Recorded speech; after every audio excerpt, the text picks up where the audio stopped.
40 kilometre तक चार चार थाना जो है क्रॉस करके एक अपराधी जाता है गोली चलाते हुए और पुलिस वाले को पता नहीं चलता है। उन तमाम ड्यूटी पे खड़े पुलिस वालों से हम मुआवजा चाहेंगे, उनका ड्यूटी का पैसा काटा जाए और उसी पैसा से मुआवजा दिया जाए। क्या नीतीश कुमार जी ये कहते हैं कि हमने 112 से एक और नया जो है लॉन्च किया गया है, इमरजेंसी में जो है पुलिस प्रशासन पहुंच जाएगी, एम्बुलेंस पहुंच जाएगी। वहीं दूसरी ओर इसी बिहार में पटना से महज 150 किलोमीटर की दूरी पे 40 किलोमीटर तक लगातार एक व्यक्ति गोली चलाते हुए चल रहा है। पूरी दुनिया 2022 में जी रही है, लेकिन अपना बिहार अभी भी 90 के दशक से बाहर नहीं निकला है। जी हाँ, ऐसा मैं इसलिए कह रहा हूं कि एक बार फिर से बिहार के बेगूसराय में ऐसी घटना को अंजाम दिया गया है जिसे सुनकर, जिसे जानकर, जिसे देखकर पूरा देश शर्म से नजरें झुका लेगी। दरअसल बेगूसराय में एक साथ 12 से 16 लोगों को गोली मार के गिरा दिया गया है, जिसमें एक व्यक्ति की मृत्यु हो गई है, जबकि 10 लोगों के आसपास जो है वो गंभीर रूप से घायल और बताए जा रहे हैं, जो कि अस्पताल में भर्ती हैं। अभी हम चंदन जी के घर पे मौजूद है जिनकी मृत्यु हो गई है। आप देख सकते हैं घर का नजारा, और मुझे पहली बार ये समझ में नहीं आ रहा है कि मैं इन लोगों से क्या पूछूं, इन रोते बिलखते परिजनों से मैं क्या पूछूं और किसका दोष दूं, सरकार में बैठे लोगों का, पुलिस प्रशासन का, या फिर किसका।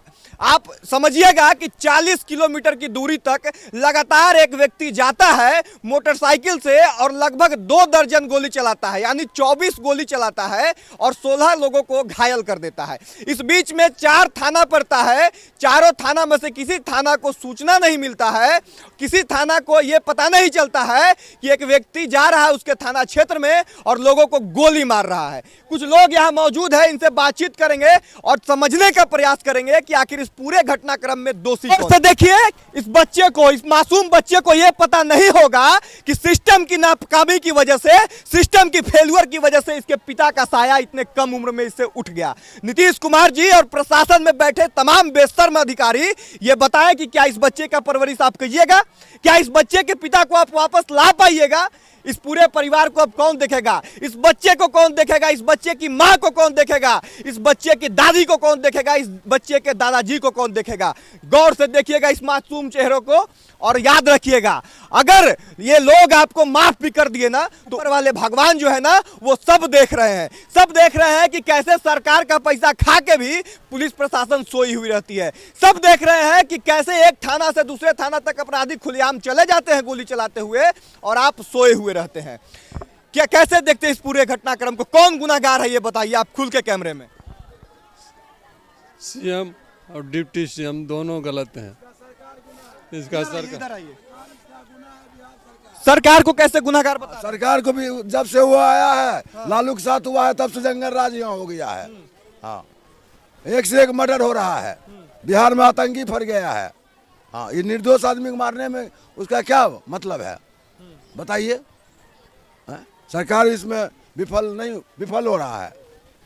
जरा गौर फरमाइएगा, एक तरफ राज्य के मुखिया नीतीश कुमार जी ये कहते हैं कि हमने 112 से एक और नया जो है लॉन्च किया गया है, इमरजेंसी में जो है पुलिस प्रशासन पहुंच जाएगी, एम्बुलेंस पहुंच जाएगी। वहीं दूसरी ओर इसी बिहार में पटना से महज 150 किलोमीटर की दूरी पे 40 किलोमीटर तक लगातार एक व्यक्ति गोली चलाते हुए चल जाता है। आपको नहीं लगता है कि आखिर एक व्यक्ति के पास 40-40, 50-50 गोली आया कहां से, हथियार प्राप्त कहां से उसको हुआ? हाँ, आज इस परिवार, अच्छा परिवार वालों की मांग क्या है? सरकार से आप लोग क्या चाहते हैं? सरकार से ही इंसाफ चाहते हैं, इस परबस्ती चाहिए ये बच्चे को। और दूसरी बात, इसको माता को नौकरी चाहिए। और हम नाना है, इसका नाना है, हम नाना है इसका। क्या सवाल पूछूं मैं इनसे? क्या आप सवाल पूछूं मैं इनसे? और मेरे पास अब शब्द नहीं है। पत्रकारिता में बहुत बार ऐसा होता है कि हम लोग को समझ में नहीं आता है कि किस तरह से पत्रकारिता करें। ऐसे रोते बिलखते परिजनों से हम क्या पूछे कि आप लोगों के समझ में आए, आप लोगों का बुद्धि खुले। क्या पूछे ताकि पेमेंट उठाने वाले पुलिसों को यह समझ में आए कि एक परिवार का अगर चिराग बुझ जाता है तो क्या बीतता होगा उसके ऊपर। प्रशासन ठन्नी चवन्नी लेने वाला है, मोड़ मोड़ पर लगा कर ठन्नी चवन्नी असुलता है, लेकिन किसी को जिम्मेवारी नहीं लेता है प्रशासन। कोई प्रशासन का यहाँ जिम्मेवारी नहीं है। प्रशासन खड़ा रहता है, वहाँ पर मर्डर हो जाता है। हाँ, दारू घरे घर बिकता है, घरे घर पीने वाला जा करके पीता है। बस यही पुलिस का कमाई है। हाँ। कौन है आप जो लड़की को लेके आए हुए थे अभी? हम नाना है उसका। राकेश भाई, ये नाना है और इनके आंखों से अभी आंसू गिर रहा है। मैं इनको क्या सांत्वना दूं? ये सांत्वना दूं कि मैं आपके जो है बाबूजी हैं, लड़की के बाबूजी हैं कि जो है इनके बेटी के पति को मैं वापस ला दूंगा, मैं ये सांत्वना नहीं दे सकता हूं। लेकिन हम लोग ये सांत्वना दे सकते हैं कि हम लोग इनके देख लीजिए, ये जो है ये बुजुर्ग होने वाले हैं और इनको ये आंखों से देखना पड़ रहा है। ये बहुत ही शर्मसार करने वाली घटना है। मैं इतना कहना चाहता हूं कि ये हिम्मत हार रहे हैं, लेकिन इनको हिम्मत नहीं हारना है, क्योंकि ये लोग जब तक समाज में है तब तक लड़ेगा कौन? आप लोग नहीं रहेंगे। बात कहें, ये हिम्मत क्या हारेंगे, हिम्मत हम लोग हारने लग गए हैं। शर्म आ रही है मुझे भी कि लगातार चिल्लाने के बावजूद भी सरकार में ना कोई जगता है, न प्रशासन में कोई जगता है, और हम ऐसे ही हमेशा इस तरह का घटना देखते हैं और फिर भूल जाते हैं। क्या कहें? छोटी सी बच्ची है जो अभी महज 8-9 महीने की है, उसकी परवरिश कैसे होगी, ये सवाल उत्पन्न होता है। क्या लगता है कौन करेगा परवरिश उसकी? उसको तो माहिन करेगा अभी फिलहाल। उम्मीद है किसी नेता विधायक सांसद से कि उसकी परवरिश के लिए उसका खर्चा उठाएंगे। ये हाँ, नेता लीडर कौन आएगा? सब मर गया, सब मरा हुआ है सब। जब केंद्र का सरकार मरा हुआ है, बिहार सरकार, वो जब मरा हुआ है तो नेता लीडर क्या करेगा? उसको तो पीछे पीछे चलने वाला है। दामाद नहीं था मेरा, दामाद बेटा था। हाँ, 2 बेटियां 2 बेटा था। हम सोचते रोना चाहिए था जिस उम्र में इनको हंसना चाहिए था।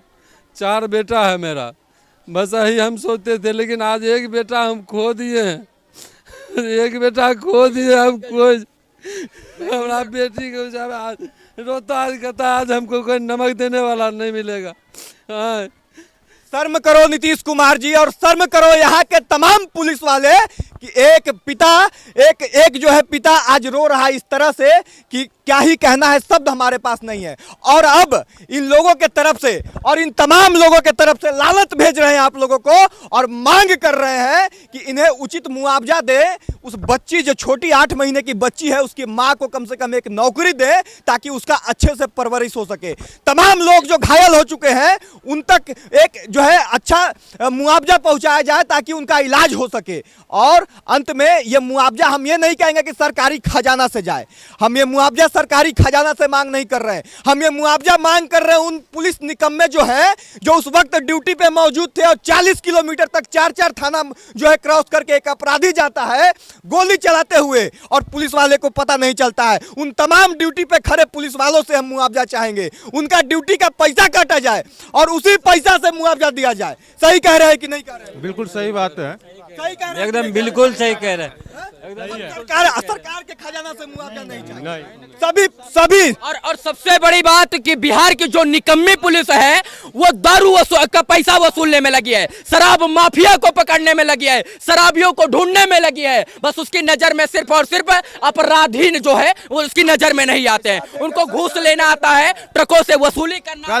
कल जो घटना हुआ है सिमरिया पुल से लेकर जो बिहट बाजार, वहाँ प्रशासन खुद रहता है। जब ये घटना घटी तो वहाँ प्रशासन तो लोकल प्रशासन होगी, उस समय क्या कर रही थी प्रकाश? यही तो विडंबना है अपने बिहार की। अगर आप हेलमेट नहीं पहन के जाइएगा ना तो प्रशासन को दिख जाइएगा, लेकिन अगर आप पिस्तौल लेके गोली चलाते जाइएगा तब प्रशासन को आप नहीं दिखिएगा। यही दुर्भाग्य है हम बिहार वालों की। 30 किलोमीटर रेंज तक 30 किलोमीटर रेंज तक वो गोली चलाया। इसके बीच दरमियान प्रशासन यहाँ तक ले सकता था।